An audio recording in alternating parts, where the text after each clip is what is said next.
In this video, I will be showing you how to sign in to a Copilot account. Let's get started. First, I click on the browser address bar at the top and type Copilot to search for the platform, then I press enter. Once the search results load, I look for the official link and click on Microsoft Copilot, your AI companion. This takes me straight to the welcome interface. After a brief moment, the page automatically transitions to the main login options screen. Here, I see multiple ways to connect, and I choose to click on the Sign In with Google button at the bottom of the list. The page redirects to the Google account selection screen. I find my profile and click directly on my email address to proceed. Next, a consent screen appears detailing the information that will be shared with Microsoft Copilot. I move my mouse down to the bottom right and click on the blue Continue button. After authorizing the account, I am brought back to the Copilot portal, where a form appears asking for a few more details to set up the profile. I start with the birthdate section. I click on the Month drop-down menu, scroll down, and select October.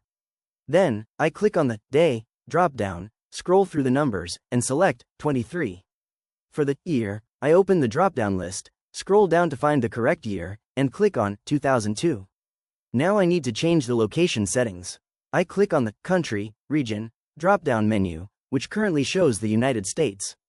A long list of countries pops up, so I scroll down steadily past the initial letters, looking for my specific location.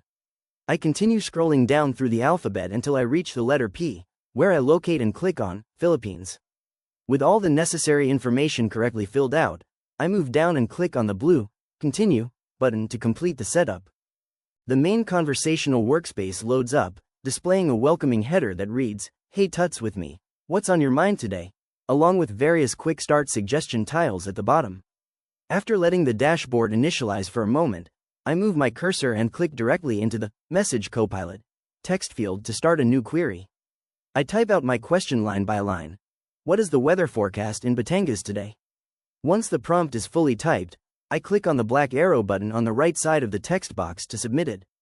The system immediately begins processing the request, showing a temporary, searching the web status indicator as it pulls real-time data. Within seconds, the generated answer populates the screen with text and a comprehensive weather card showing the current conditions, including the exact temperature and general forecast. If you found this walkthrough helpful, please consider liking the video and subscribing for more quick tips and tutorials.